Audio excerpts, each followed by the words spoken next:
Take a seed, you plant it, you grow it, you dry it, you roll it, you smoke it, and it goes down smooth. Hey! Spanning the continent to bring you the truth about cannabis and marijuana law reform. I smoke pot and I like it a lot. CannabisRadio.com presents The Russ Belville Show, the voice of the marijuana nation. Hey, this is great, man. Well, on the earth. Now, here's your host, Radical Russ Belville. Good day, tokers and tokettes and non-toking lovers of liberty. It is Wednesday, March 30th, 2016, and it's got to be 420 somewhere in the world. Thanks for joining us. We got a great show today for you, coming to you live from Boulder City, Nevada. My third day here in Boulder City, and my last for a little bit. I'll be off tomorrow because I'll be on a plane flying from Las Vegas back to Portland, and we'll bring you another live show on Friday from Portland, Oregon. But for today's show, we've got a little bit of a Nevada focus to talk about. In our show today, of course, it is Hump Day, so Doug Fine will be joining us. He's the author of Hempbound and Too High to Fail. He's going to give us the latest updates on what's happening in the world of industrial hemp. And then at the end of the show, we'll have time for a radical rant, and that's where our Vegas tie-in comes in. We're going to take a look at the Las Vegas medical marijuana loophole that kind of exemplifies what a lot of people think when they say medical marijuana is a joke. And it's not that medical marijuana doesn't work. It's not that marijuana is not medical. It's the joke is that we're trying to keep it separated by whether or not you're healthy enough to use it. And we'll discuss that coming up in the Radical Rant at the end of the show. Also in the news today, in our drug war data mines, we take a look at some of the latest research, genetic research on cannabis dependence. First of all, we'll discuss what cannabis dependence is, and the latest research that shows that the genes for cannabis dependence are closely tied to the genes that are implicated in depression and schizophrenia. And this might open up some understanding on why there's so much overlap in those population groups, why we find a lot of depressives using cannabis, a lot of schizophrenics using cannabis, and we can also start to take a look at whether or not that is a self-medicating behavior or something that's just a genetic predisposition. Also coming up on the show, right before the drug war data mines, we go behind the headlines where there's an interesting court case going on in the state of Connecticut. Their Supreme Court is going to be deciding whether or not drug dogs sniffing around in apartment hallways violates the privacy rights of the people living in those apartments. It's an interesting case that will also reference a case that was decided by the U.S. Supreme Court and an opinion that was written by the now late Judge Antonin Scalia, Justice Scalia. So his opinion comes back to us with regard to this Connecticut case. And all that comes after our very first segment, which, of course, is the Cannabis Radio News. And in the news today, we'll tell you about the latest changes to Oregon's recreational marijuana law that are expanding access for adults over 21.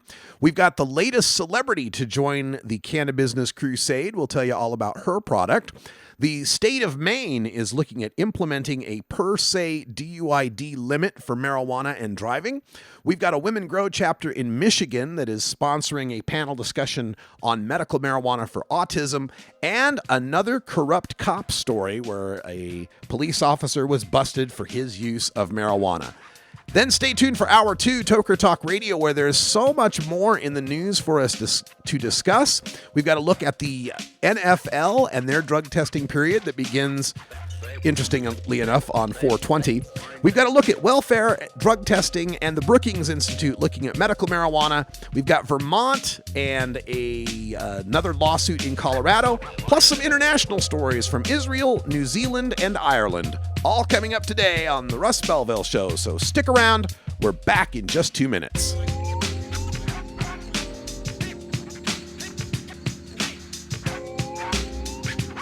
This is the Russ Belville Show on CannabisRadio.com.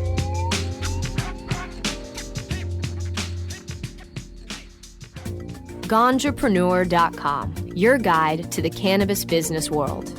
Ganjapreneur.com is a comprehensive resource for cannabis professionals and entrepreneurs. Download the Ganjapreneur app on your smartphone or tablet to catch up on cannabis industry news, scroll through our daily job listings, and learn about successful cannabis companies, executives, and investors. Ganjapreneur.com, helping Ganjapreneurs grow. Seed to sale, clicks to conversions, and more. You're listening to the Cannabis Radio Network. Don't want to spend money on a night out, but don't know what to do other than watching TV or playing video games? Consider playing guitar, bass, banjo, or mandolin. The instrument will give you hours of entertainment with friends with minimal expense. Stop by the Fingerboard Extension, downtown Corvallis at 120 Northwest 2nd Street today, or check out its inventory on the web at fingerboardextension.com.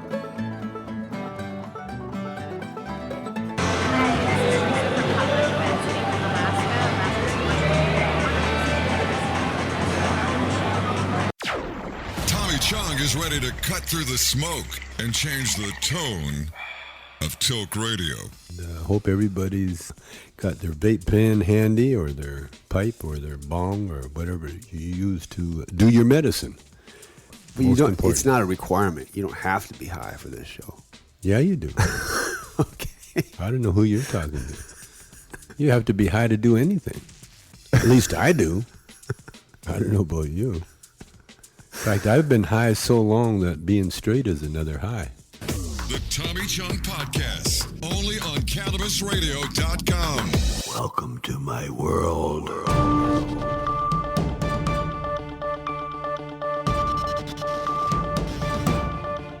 It's time for the Cannabis Radio News, covering the latest headlines in consumer cannabis, medical marijuana, and industrial hemp.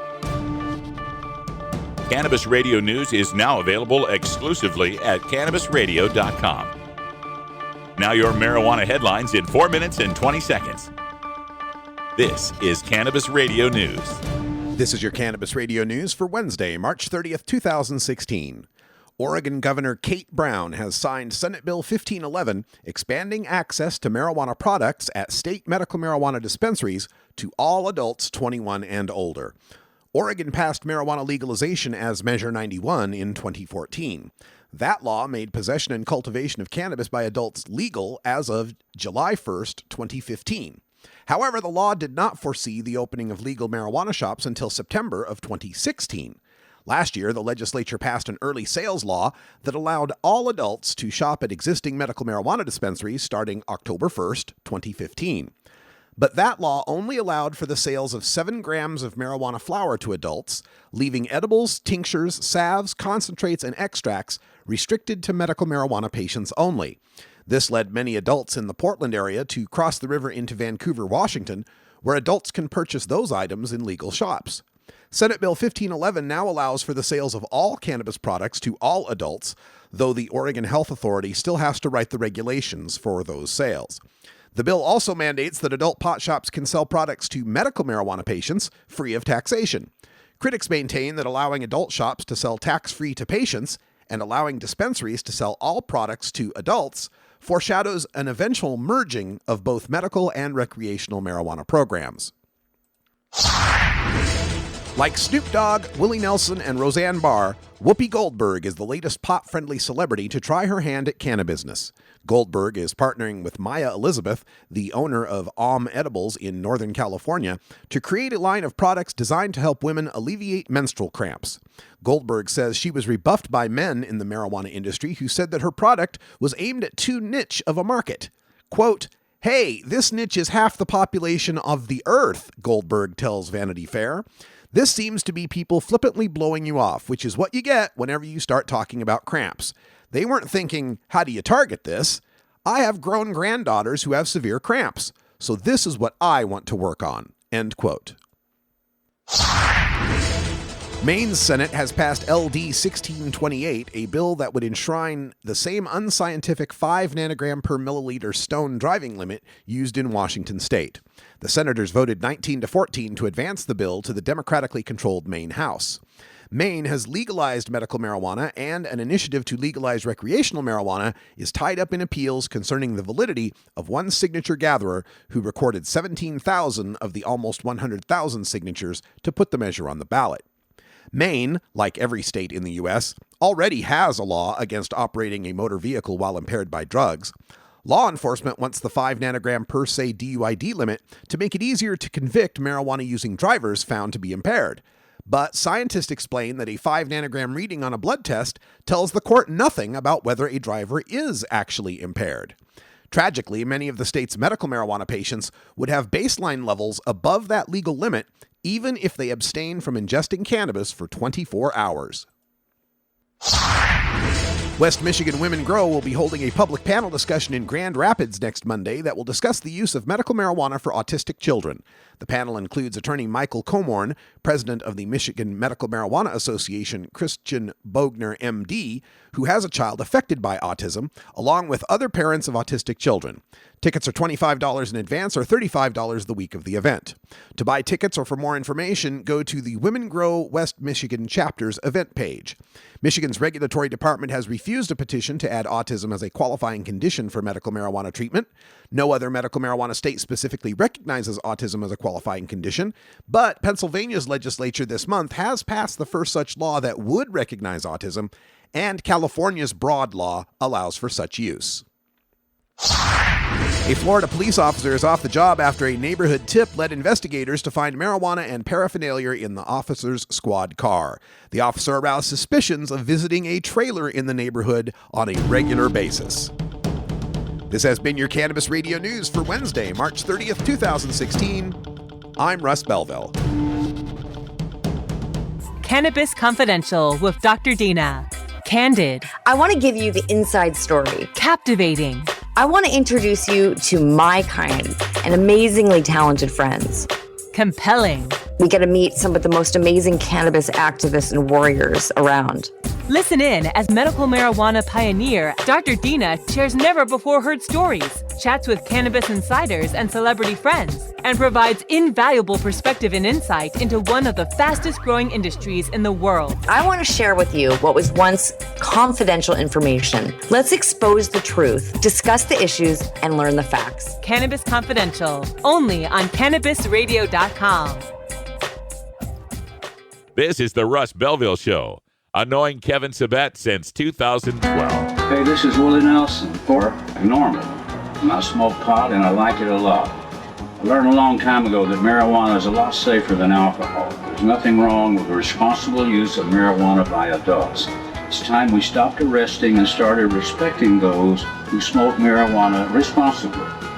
To learn what you can do to help, contact Normal at norml.org or call toll-free 888-67-NORMAL. Every strain, every sale, every medical study. Keep it right here on the Cannabis Radio Network. When you are starting up a medical cannabis business, you want a fired-up lawyer who understands the needs of cannabis consumers. The law office of Lauren Vasquez is your fired-up lawyer for the cannabis industry.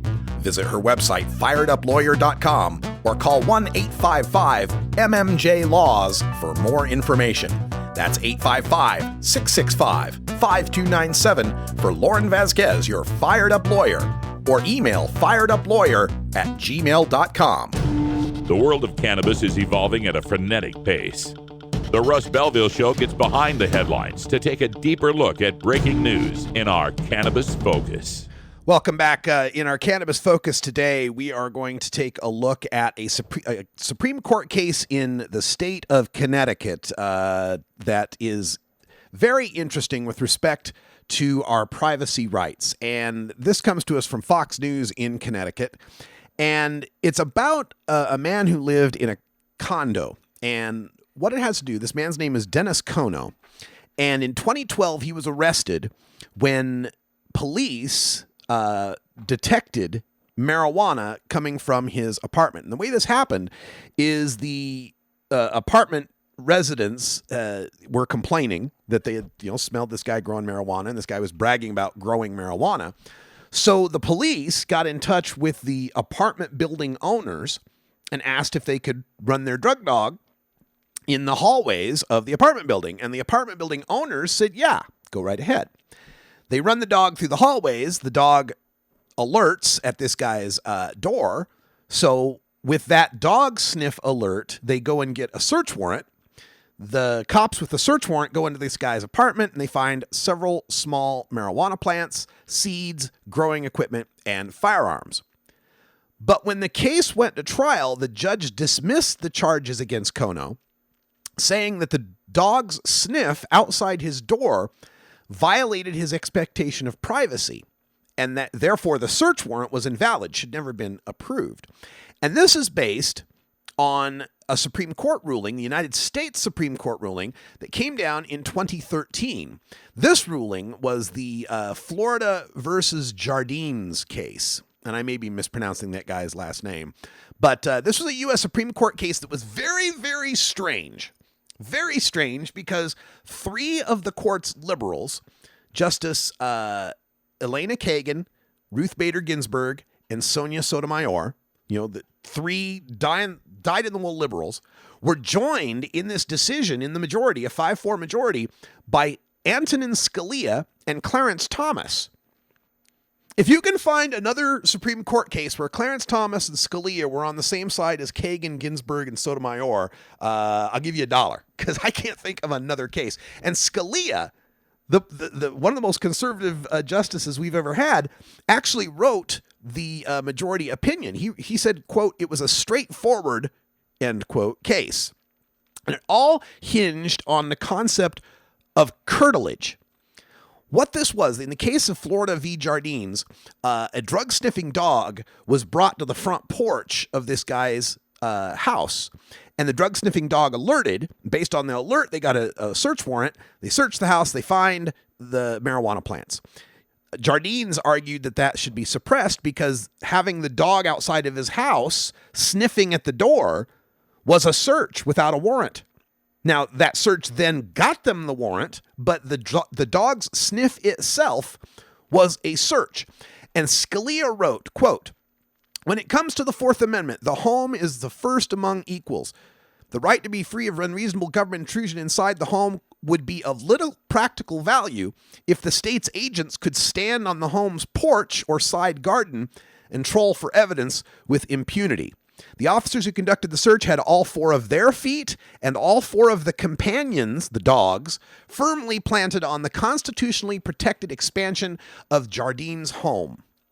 So the idea is, the curtilage idea was that the man's home, his castle, doesn't start just at the man's door. It also includes his front yard, his porch. It includes his property. And while the cops can come to your front porch and knock on the door like any citizen could to, see if they want to talk to you, bringing the dog with them, an instrument of detection, a search instrument, was unconstitutional. And that's where this case gets interesting, because now we're talking about people in an apartment, and the question becomes, is that common hallway in an apartment building part of your curtilage? Is the area directly in front of your door in a common hallway curtilage? And would that be a place where if you brought a drug dog without a warrant, you were intruding on a person's privacy rights? Now, the prosecution wants to say, well, no, it can't be curtilage because the owner gave the permission. The owner of the building gave permission to search in that building, a building owned by this guy. Now, you can be a landlord who owns a house. That doesn't give you the right to let drug dogs sniff around on the porch. But is the hallway within a common building owned by a building owner, is that part of the curtilage that's going to extend to the apartment dweller who then now there's no doubt the apartment dweller has privacy rights in his apartment. And there's no doubt that they can't bring a drug dog specifically to someone's door to search that door in the apartment. There were previous U.S. Circuit Court of Appeals decisions in the 80s about that. But this is running the dog through the entire hallway. So it's an interesting case, and it'll be interesting to see how the Connecticut Supreme Court decides. I think regardless of how they come down on this case, this is something that will eventually have to be decided by the U.S. Supreme Court, given all the conflicting decisions regarding apartments versus houses. But practically, this is a question of class. We can't have one rule that applies to rich people in the suburbs with their homes and porches and another for poor people in apartments. As I was saying, you can't have one rule for rich people in the suburbs and another rule for poor people in apartments. At least that's the way life ought to be. Wouldn't be surprised if they rule the other way, though. I guess it depends on whether or not we get a Supreme Court justice seated anytime soon. Happy 420 Mountain Time Zone. We'll be back with Drug War Data Mining in just 2 minutes. Dr. Dabber, hurry! Its temperature is shooting past 1,000 degrees Fahrenheit. It's burning up. I'm afraid for this little guy, it's just too late. What caused the problem? Only Dr. Dabber can maintain the perfect temperature for a smooth-tasting, slower burn. This standard vaporizer lost all of its health benefits, sending it up in smoke. So you're telling me that most vapor pens burn so hot they produce smoke, not vapor? Correct. Keep away from those standard vaporizer pens and turn to Dr. Dabber. Doctor's orders. Less heat, more flavor. We have your smoking section right here. This is the Cannabis Radio Network. Coming soon to a city near you, Cannabis Finance Boot Camp. Get all your cannabis accounting, legal, and compliance questions answered by their knowledgeable panel of industry experts who want to help your cannabis business boom. Whether you're a grower, dispensary operator, or a newcomer to the field, your cannabis business needs Cannabis Finance Boot Camp. For information on upcoming events, visit CannabisFinanceBootCamp.com. The Russ Belville Show is blogging and podcasting daily at RadicalRuss.com. Tommy Chong is ready to cut through the smoke and change the tone of Tilk Radio. You know, during Dance with the Stars, I started feeling discomfort. Yeah. And not only that, I was doing these old man smells. And it was kind of embarrassing because, you know, all the Dancing with the Stars crew, cast and crew, you know, they were all young kids. Yeah. You know, and then all of a sudden, this old guy would come along and do one of those silent farts, you know, that you don't know you're doing it. Yeah. And all of a sudden you smell, and everybody go, what the hell smells? And, you know, and you knew it was me. And so I'd scurry off to the bathroom, you know. And that's when I knew that there was something wrong. The Tommy Chong Podcast, only on CannabisRadio.com. Welcome to my world. Promoting the end of adult cannabis prohibition is easy because we have facts, science, reason, compassion, evidence, truth, and logic on our side. It's even easier when researchers catalog it all for us. Learn how to gather the facts on marijuana use, arrests, seizures, rehabs, drug tests, and more on this edition of Drug War Data Mining. Today in the Drug War Data Mines, we go to Healthland on Time, and Maya Zalovitz has written another great piece here entitled "The Genes for Pot Addiction Have Been Identified." Now, I always have to preface these discussions about these genetic predispositions as if like you're born with a certain gene and there's just no hope for you. It's guaranteed you're going to be a marijuana addict. No, that's not what these kind of things mean. They just show a statistical correlation in these cases. It doesn't mean that if you have this gene, you couldn't be a responsible marijuana consumer. We're just talking about trends. But this is an interesting trend that they are finding, and that is that they've identified specific genes that seem to indicate a predisposition for cannabis dependence, and some of those same genes are also identified with increased risk for depression and schizophrenia. And this is why this is very interesting, because when they take a look at people who do have a cannabis dependence, about 90% of them also suffer from some other psychiatric condition or addiction. And so the idea here may be that we're actually finding some justification for the idea that it's all related.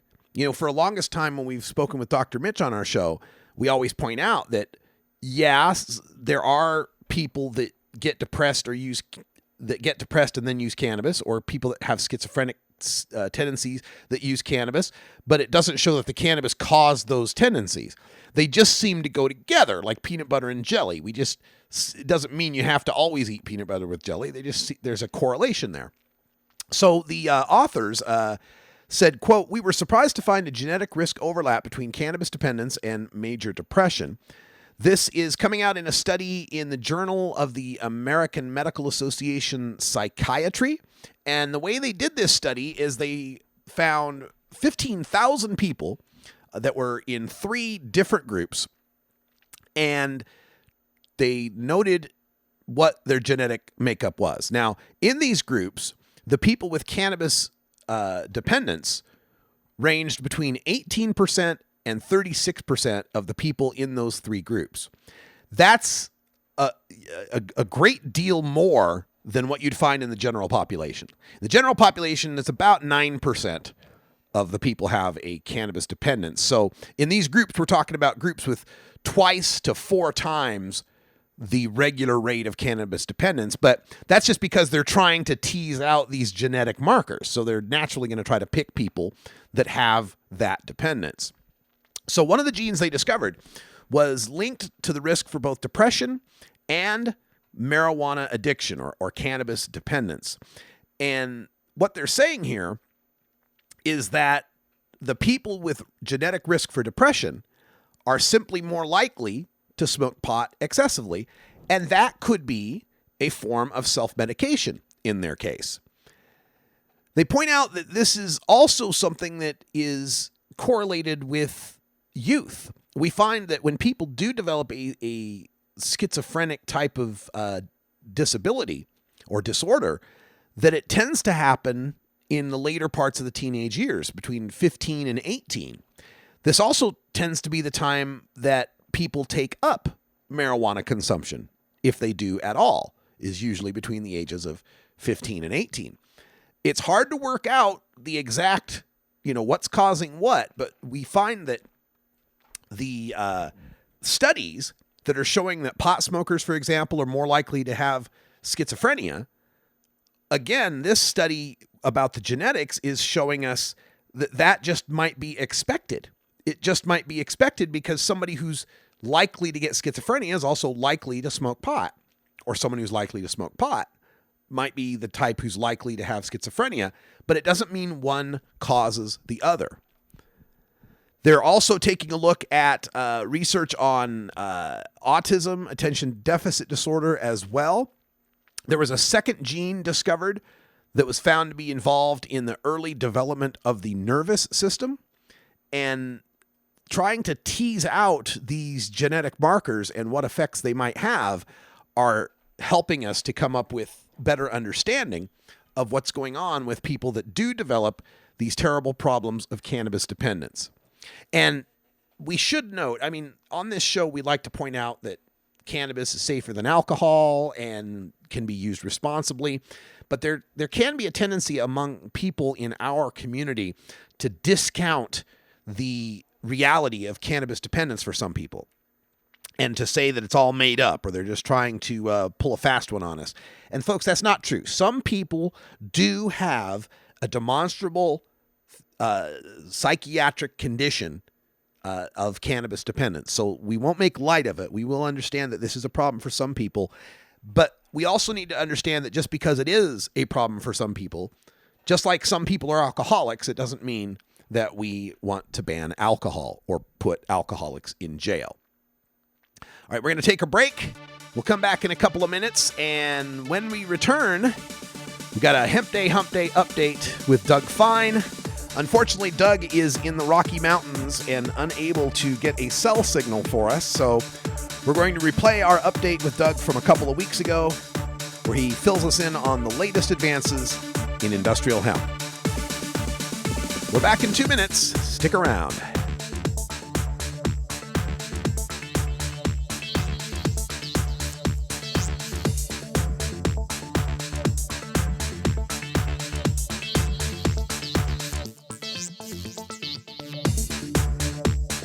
This is the Russ Belville Show on CannabisRadio.com.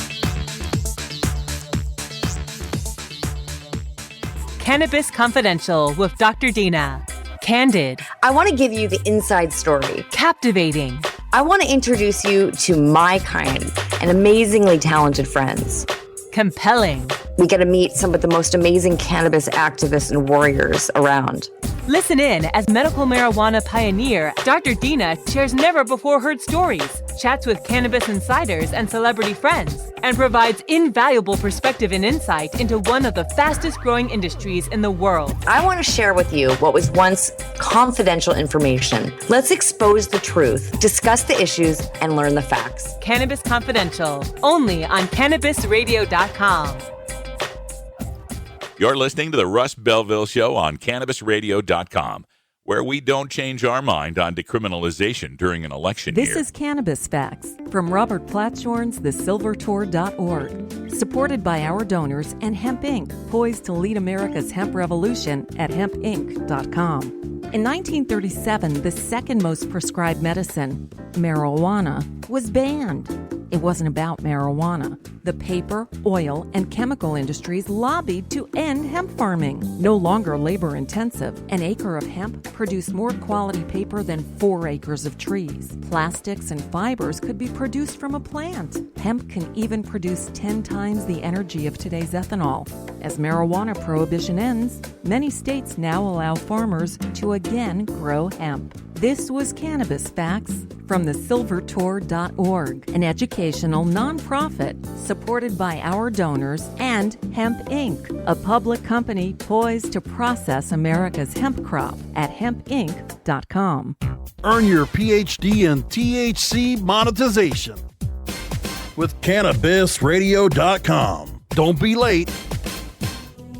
With over 6 years of experience in the industry, New Era CPAs is one of the nation's leading cannabis accounting firms, helping hundreds of growers, dispensaries, and ancillary companies with their tax, legal, and business strategies. New Era CPAs offices cover the West Coast from Seattle to San Diego, and their skilled team is always available to help you take your business to the next level. Visit neweracpas.com for more info and set up a consultation. Welcome to the New Era.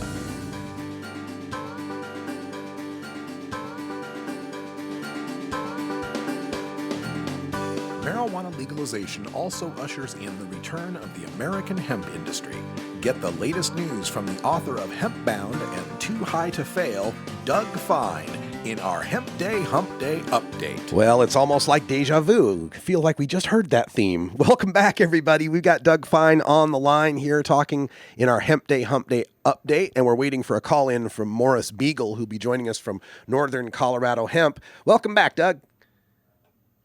Good to be with you always. So can you tell us a little bit about this Northern Colorado Hemp Expo that you've been discussing? Yeah, absolutely. So I'm really proud of the Colorado Hemp Company. And by the way, I just got a text from Morris that he's dealing with an emergency. He's going to call in ASAP if he can while we're still talking. In fact, we do have Morris on the line, actually. Morris, welcome to the show. Hey, thanks for having me. Sorry, I've been juggling the world here the last couple of days. Believe me, we know how it is. Morris, we appreciate you being here, and we were just asking Doug about this Northern Colorado Hemp Expo. Maybe you can tell us a little bit about it. Well, let me introduce, if I could, this is Doug. Let me introduce Morris for a quick second, just from having worked closely with him now for 3 years, and then I'll let him take it away. Because, first of all, we're partners on his Colorado Hemp Company printed the Hemp Printed First Legal Harvest, my most recent book, and it's a tree-free publishing revolution, and it also documented the farmers whose hemp actually partly went into the book, and so we've been working together for years, and I was a speaker right after Hempbound came out, the previous book, at the first NOCO Hemp Expo, and watching it become this premier event at the big event center in Loveland, Colorado, is an astounding thing that echoes the growth of hemp, and Morris full-on gets it. He's been a music producer who wants to undo, he can tell you, the many thousands of pounds of the CD cases that he sent to the landfill over the years, and he also is a producer and promoter who treats his talent well and runs the best possible events. And it's in year 3 become the go-to hemp industry events in the world. Excellent. All right. Well, Morris, tell us all about it. Well, man, I don't know if I can follow up that introduction there. Thanks, Doug. Well, so this is the third annual NOCO, and it has grown substantially since the first year. And it's April 1st and 2nd. It's Friday and Saturday. It was one day the previous 2 years, but because of demand and all the different educational components that can be included in it, we needed to go to 2 days. And next year we'll probably have to go to 3 days because we're already over capacity in all the vendors that we have and workshops and panels and speaker presentations. So we're really, we've got 120 plus vendors. We've got over 70 speakers coming in from around the country and around the world. We're covering, virtually all critical topics of industrial hemp, nutritional hemp, the CBD side, and, the differences between the marijuana side of the business and the hemp side of the business, and, trying to address the infrastructure and getting this thing pulled off the federal schedule and being able to have a true hemp revolution here in the United States and change the world. Yeah, we're all looking forward to that. The planet can't wait. We've got more and more states that are taking on industrial hemp. I was reading recently Alabama and Hawaii get some pretty positive bills. Morris, does this event cover the national and international spectrum of industrial hemp? Oh, absolutely.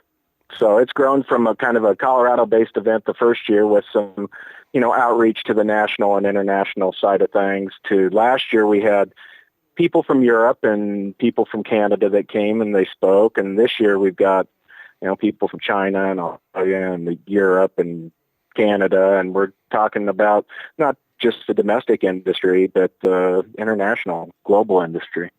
As we continue to make these changes in our hemp laws, we're getting to the point where some of these states have research plots. Other states are a little farther ahead, but we're still lagging behind in the post-harvest, the processing of the industrial hemp. How does the festival, the expo, address those issues? Well, several of the processors that are getting up and going that have had these pilot scale facilities like Pure Vision, Pure Hemp here in Colorado, that's a biorefinery technology. They're in the process of securing a large location to build a full-on upscaled bioreactor that can process 25 tons a day rather than the half a ton a day they can do now. There's a company in Kentucky called Sunstrand that's got a decorticating system, and they can do almost a ton a day. They can do like 5 million pounds a year, and they've got an upscale version that they're going to be putting into place here over the course of the next year in Kentucky. There's also a decorticating facility in North Carolina. Industrial hemp manufacturers, David Schmidt and the Hemp Inc. people out there have got that up and ready to roll, but there's still no hemp being grown in North Carolina. And, these technologies can be placed in a variety of parts of the country. The biorefineries could really be placed in any place that had the acreage to support a biorefinery. So, as more states come online, you'll see these technologies rolling out. The processing will be there. The extraction technology for the CBD side of the business is already there. We've got, 8 or 10 extractors that are going to be there. And, the extraction technology from the hops industry and the essential oils industry and now the marijuana industry, that technology is there. And some of the new technologies that are coming online are going to, leave some of these technologies that are, prevalent in the market today. They're going to be, left behind and in the dust here in the next 12 to 24 months is my guess. Wow, no doubt about it. It's expanding rapidly and evolving even faster. And Morris, I'm wondering if folks out there in my audience would like to know more about the expo, to go online, get tickets, or just find out information. Can you give them some websites or information to help? Yep. www.nocohempexpo.com. NocoHempExpo.com. You heard it here first. All right, folks. We've got some questions coming in from our chat room, and this could go to either one of you, but it's addressed to Doug Fine. John wanted to know, is it incorrect that hemp doesn't cross-pollinate with high THC strains? He heard testing was showing no cross-pollination. Correct. So when I was researching Too High to Fail, book about regenerative psychoactive cannabis, just half a decade ago, I heard and had no reason not to believe the conventional wisdom that if the federal authorities in the then more raging drug war really wanted to eradicate the Emerald Triangle cultivation market, they dive bomb hemp pollen. Yeah. Right. So the reality is you can crossbreed any different kind of cannabis if you really want to target it. But generally speaking, the deal is industrial hemp pollinates at a different time of year than psychoactive cannabis. It's a different growing season. Not only that, but it's used as a protectant from pollination on other plants.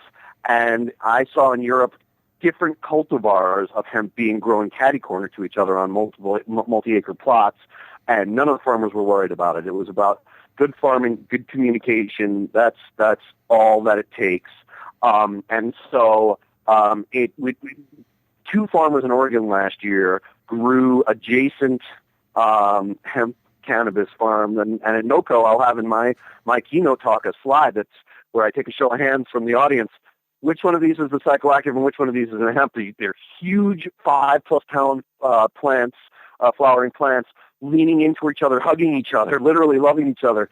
No cross-pollination. And a second farmer in Oregon also did that test last year as well. So we feel, those of us who have been preaching that it's all one plant and all the items you and I, Russ, have been talking about earlier in the segment, those of us who are preaching it, we believed it, but we didn't want to sound too sure of ourselves because people's livelihoods are at stake, and we're seeing more and more evidence on the ground and more understanding that it's one plant in cooperation. And that's just the kind of education, by the way, we'll see at NOCO. Mars was mentioning the international reach, and you asked about that. Besides my keynote at State of the Hemp Industry, a member of the Drunkers family, one of the first modern hemp producers in European industry, will be there speaking.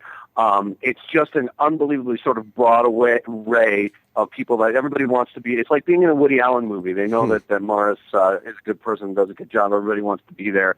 And it's a place where I always learn as well as teach. I do have to interrupt our interview for just this bit of breaking news. The Senate, or the House of Representatives in Pennsylvania, has just passed their medical marijuana bill, 149-43. It heads back to the Senate for a concurrent vote, and then will go before the governor to sign it into law, as he says he will. That would make Pennsylvania the 24th medical marijuana state. Sorry for the interruption. Just wanted to make sure we got that breaking news out before the end of the hour. Doug, before we wrap up here at the top of the hour, I want to give you the chance to let people know. I mean, you mentioned it briefly. You'd be at Ungas in New York. I'm planning on heading there as well. Can you give people just a rundown of where they might catch up with you if they want to meet you in person and get a book signed? Oh, I appreciate you mentioning that. So, yeah, NOCO April 1st and 2nd in Colorado. And let's see, I've got Sterling College in Vermont coming up in May. Oh, but that was skipping ahead. April 19th to 21st, Ungas. I'm psyched to see you there, Russ. I hope we can potentially do a segment there. Besides, I have media accreditation, and besides the coverage I'm going to be doing, I'm also participating in a number of panels, and I'll be updating folks on that. I've testified before the United Nations already, leading up to Ungas. All that information, videos of the previous testimony, and all the events are on my website at dougfine.com, and I couldn't be more excited about that. It's going to be spring is just a busy time of year because we're prepping for planting and projects in Oregon, Colorado, Vermont. There's a teeny part of me that's almost relieved that my state of New Mexico didn't get it together this year, because it would have been maybe a little too much to document. But then again, my goats outside my office window right now, Russ and Mars, are eagerly awaiting homegrown hemp protein cake. So sooner the better. I'm sure they are. Doug Fine is the author of Hemp Bound and Too High to Fail and one of the nation's leading experts on industrial hemp. Morris Beagle from Northern Colorado Hemp Expo, and it was the Colorado Hemp Company. Did I get that right? Correct. All right. Yep. Thank you guys so much for joining us today for this extended Hump Day update. That's all the time we've got for today because there is a camera crew here from CBS. Well, that was a couple of weeks ago when I was in Phoenix, our interview with Doug Fine and Morris Beagle. My apologies, Doug couldn't make it today for our update. He was just out of cell phone range and could not get a decent connection. We'll have him back in a couple of weeks and you can ask your hemp questions then. Coming up next, we got time for a radical rant. The Nevada medical marijuana loophole that makes people think medical marijuana is a joke when we come back.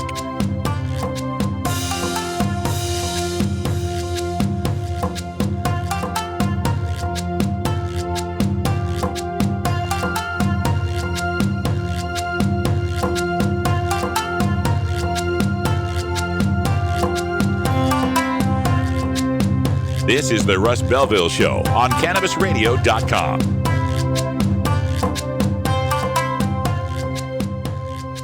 The next generation of vaporizers has arrived. Vuber vaporizers are blazing the way with unparalleled technology for oil, concentrate, or dry flower pens. Providing unsurpassed customer service and expert craftsmanship, Vuber vaporizers use cutting-edge technology, providing a power-packed, smoother vapor with a lifetime guarantee.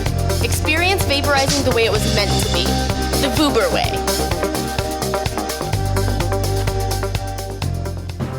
Forwarding the cause of legalization and research of the growing cannabis industry, one podcast at a time. The Cannabis Radio Network. The Russ Belville Show is proudly sponsored by the Marijuana Business Association. The MJBA, called by NBC News the Cannabis Chamber of Commerce, is the fastest growing business association in the fastest growing industry in America. I've been working with the MJBA for years, and I personally invite you to join the MJBA. MJBA also publishes the popular MJ Headline News on Facebook and the MJNewsNetwork.com and Marijuana Channel 1 on YouTube. Visit MJBA.net for more details. The Russ Belville Show. Chat is for friends 18 and older. We expect our chat to be civil, mature, and free from excessive profanity. If you don't like these rules, there are approximately 6 billion other chat rooms with lower standards that you can visit. Tommy Chong is ready to cut through the smoke and change the tone of Tilk Radio. All you have to do is decriminalize. We don't need a government regulation to tell us this is good pot, that's bad pot. We don't need any of that. The Tommy Chong Podcast, only on CannabisRadio.com. Welcome to my world.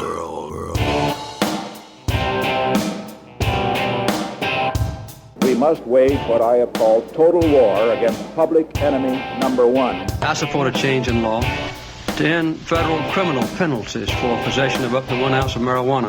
That marijuana, pot, grass, whatever you want to call it, is probably the most dangerous drug. Some think there won't be room for them in jail. We'll make room. I experimented with marijuana a time or two, and I didn't like it and didn't inhale. One major responsibility is to encourage people to use less drugs. Entirely legitimate topic for debate. Radical Rant. Welcome back, everybody. This week, I'm in Las Vegas, and I'm doing some work that requires me to do something I swore I would never do, and that's get a medical marijuana card. Now, medical marijuana in Nevada has been around since 2000, when 65% of their voters approved the law. Now, medical marijuana had been kind of under the radar for the most part until 2013. In that year, the state passed its dispensary law. That law authorized the creation of dispensaries, and one of them is near the famous Las Vegas Strip. And that's where my job comes in, because I have to go there and do some interviews and maybe a live broadcast remote, and I can't get into that building unless I have a medical marijuana recommendation. Now, the problem with this 2013 law is it did create dispensaries, and that's a good thing, but those dispensaries came at a huge price. And that price is the right for almost all medical marijuana patients to cultivate their own cannabis. every patient who was growing their own plants as of July 1st, 2013, can continue having their home grow until tomorrow. Tomorrow is the last day that medical marijuana growers who had been growing up until 2013, it's the last day that they can home grow. And those medical marijuana patients who got their cards after July 1st, 2013, once the dispensary law was passed, couldn't home grow at all. That was just a grandfathering in for the existing patients to try to find another way to get their medicine. So, as of Friday, there will be no home grow rights for medical marijuana patients in the state of Nevada. The idea being that they don't need to home grow anymore because now dispensaries exist. Now, there is a tiny window of legality for a few home growers. According to the law, quote, self-cultivation, self-growing, and self-production is prohibited unless the person engaging in such activity qualifies for one of the compassionate exceptions from the prohibition, including an illness that precludes travel to a medical marijuana dispensary and the lack of a medical marijuana dispensary within 25 miles of the person's residence. That sounds familiar. It's the infamous 25-mile halo rule that was first unleashed in Arizona's 2010 medical marijuana law, where living in a city pretty much precludes you from cultivating cannabis. Thanks to this rule in Arizona, 97.2% of all patients in the state live somewhere with no home grow rights. And there's no reason to think that Nevada won't also have that situation for more than 90% of their patients. And it seems to me like this Nevada no home grow halo is even more restrictive. In the Arizona rule, if you're more than 25 miles away, you have the right to home grow. This Nevada rule says you got to be more than 25 miles away and your illness precludes travel to a dispensary.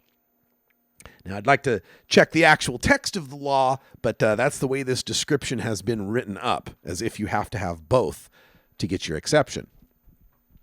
Now, the qualifying conditions for a medical marijuana card under Nevada law include AIDS, cancer, glaucoma, and any medical condition or treatment for a medical condition that produces cachexia, persistent muscle spasms or seizures, severe nausea or pain, and PTSD as a condition. Well, folks, I don't qualify under any of those conditions. So there's no way I should be able to get a medical marijuana recommendation under Nevada law.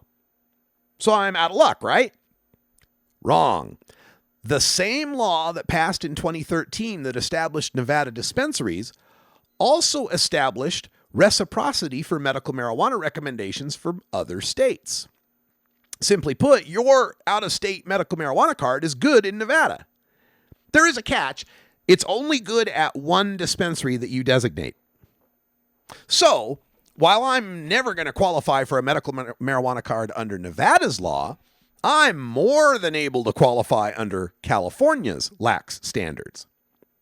So the problem then becomes, if I'm in Las Vegas, how do I get myself to California to go get myself a medical marijuana card? I mean, the nearest clinic is going to be probably in LA or somewhere in the LA area. It might be quite a drive. But I don't have to drive all the way to a medical marijuana clinic, thanks to websites that now exist that allow you to get your California medical marijuana recommendation with a tele-checkup. That's right, you can just get a webcam and a microphone, talk to a doctor in California via this web chat, and that doctor will write out your recommendation for medical cannabis, and they will mail you your medical marijuana card. They can even next day mail it for you. So, it's just a short 45-minute drive from Las Vegas to the California border, because according to the website, when you're talking to the doctor in California, you have to be located in California. Now, you don't have to be a California resident. You just have to be physically in California to be able to get the card. So, either you drive 45 minutes from Las Vegas down I-5 to cross the California border and then get on your tablet or smartphone and do the little video chat to get your medical marijuana card, or You log in from wherever the hell you are, and you just tell them you're in California. Because they're not checking IP addresses or trying to physically verify that you're not where you say you are. Allegedly. So, it's just a matter of getting online so that you can get your medical marijuana recommendation, get your card mailed out to you. But you don't even have to wait that long. In addition to doing the medical marijuana card for you, the people at the online website will send you some email that contains a PDF of your recommendation. And all you have to do is click onto the website, download the PDF, print out the item, and that's where the big loophole comes in here in Nevada. Once I get this printed out PDF of my medical marijuana recommendation, then it's just a matter of going to a medical marijuana dispensary and signing an affidavit that says I'm a medical card holder in my own state. So I don't really even have to go to the trouble of doing the online sign up with the California doctor. I could just walk into the medical marijuana dispensary and say I have a medical marijuana card, sign a little piece of paper, and I will be given a functional equivalent to a medical marijuana card, and then I can buy my marijuana. So if you don't mind lying about having a medical marijuana card, and really at this point, since you've not minded lying about what condition you have and talking to a doctor on Skype, essentially, doesn't seem like it should be that much problem. So there's a Las Vegas Republican, Patricia Farley, and she supports legalization of recreational marijuana. And she is saying that the thing about this functional equivalent, signing this affidavit, there's no state databases to check up, interstate databases to check up on whether someone's actually a registered medical marijuana card. And Farley says, quote, "You're now seeing in the state of Nevada lots of businesses forming to help tourists when they get here get a functional equivalent to medical marijuana cards." So even the Republican legislators in Nevada have recognized what a joke the medical marijuana system has become. And let me again say it with emphasis. I'm not saying medical marijuana is a joke. Marijuana is obviously one of the best medicines ever known to mankind.